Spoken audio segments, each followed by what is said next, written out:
अनैतिक आवश्यक विषय वाणीपीडिया से अर्थ शब्द की परिभाषा अर्थ है और अन शब्द की परिभाषा नहीं है। वे मिलकर अनर्थ शब्द बनाते हैं जिसका अनुवाद कोई अर्थ नहीं होता है। जिस चीज का कोई अर्थ नहीं है वे अवंछित और समय की बर्बादी है। आध्यात्मिक संदर्भ में उपयोग किए जाने पर इस शब्द की गहरी समझ कुछ भी जो कृष्ण चेतना में आध्यात्मिक प्रगति में बाधा डालती है।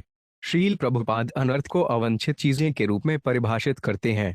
चाहे ये चीजें बुरी संगति, घृणित आहार या ऐसी किसी भी चीज के रूप में आती हैं जो भौतिक संसार में उलझाव का कारण बनती हैं, उन्हें अनर्थ कहा जाता है। यदि कोई आध्यात्मिक जीवन के प्रति गंभीर है तो उसे स्वयं को सभी अनर्थों से मुक्त करने के लिए एहतियाती कदम उठाने चाहिए। श्रील प्रभुपाद की पुस्तकें, व्याख्यान, वार्तालाप और पत्र इस आवश्यक विषय की व्यापक प्रस्तुति प्रदान करते हैं जैसा कि वाणी कोट्स अनर्थ श्रेणी में देखा गया है। उनकी पुस्तकों का एक परिचय निम्नलिखित 5 उदाहरणों में दिया गया है।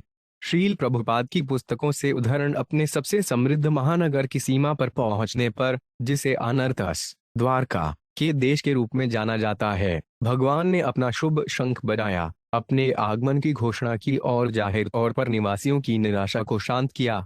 श्रीमद् भागवत 1.11.1 अनर्थ का सबसे स्थूल प्रकार जो बंधात्मा को भौतिक अस्तित्व में बांधता है वे काम इच्छा है, और यह काम इच्छा धीरे धीरे पुरुष और महिला के मिलन में विकसित होती है।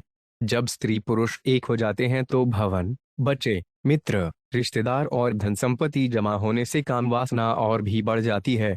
जब ये सब हासिल कर लिया जाता है तो बंधात्मा ऐसी उलझनों और अहंकार की झूठी भावना या मैं और मेरा की भावना से अभिभूत हो जाती है।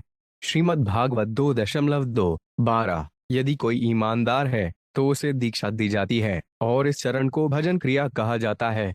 भजन क्रिया से व्यक्ति को भौतिक जीवन के प्रदूषण से मुक्ति मिलती है। वह अब मांस और प्याज से बने तथाकथित स्वादिष्ट व्यंजनों का स्वाद लेने के लिए किसी रेस्तरां या होटल में नहीं जाता है, न ही उसे धूम्रपान करने या चाय या कॉफी पीने की परवाह है। वह न केवल अवैध यौन संबंध से परहेज करता है बल्कि यौन जीवन से पूरी तरह परहेज करता है। न ही उसे सट्टेबाजी या जुए में अपना समय बर्बाद करने में कोई दिलचस्पी है। इस तरह यह समझा जाना चाहिए कि व्यक्ति अवांछित चीजों, अनर्थ निवृत्ति से शुद्ध हो रहा है। अनर्थ शब्द का तात्पर्य अवांछित वस्तुओं से है।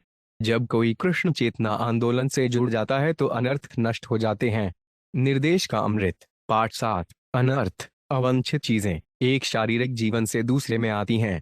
इस उलझन से बाहर निकलने के लिए व्यक्ति को भगवान वासुदेव, कृष्ण परम भगवान की भक्ति सेवा को अपनाना होगा। इस संबंध में गुरुवार शब्द महत्वपूर्ण है। गुरुवार शब्द का अनुवाद भारी या सर्वोच्च के रूप में किया जा सकता है। दूसरे शब्दों में गुरुवार आध्यात्मिक गुरुवार है। श्रीमद् भागवत 4.29-36 से 37 आध्यात्मिक गुरुवार के मार्गदर्शन में भक्ति सेवा के कार्यान्वयन से व्यक्ति सभी भौतिक लगावों से मुक्त हो जाता है, आत्म साक्षात्कार में स्थिरता प्राप्त करता है और भगवान के पूर्ण व्यक्तित्व श्री कृष्ण के बारे में सुनने का स्वाद प्राप्त करता है। भक्ति रसामृत सिंधु 1.4-15 यदि कोई वास्तव में भक्ति सेवा कर रहा है तो अनर्थ, भौतिक आनंद से जुड़ी अवांछित चीजें स्वचालित रूप से गायब हो जाएंगी। चैतन्य चरितामृत, अंत्य लीला 3.251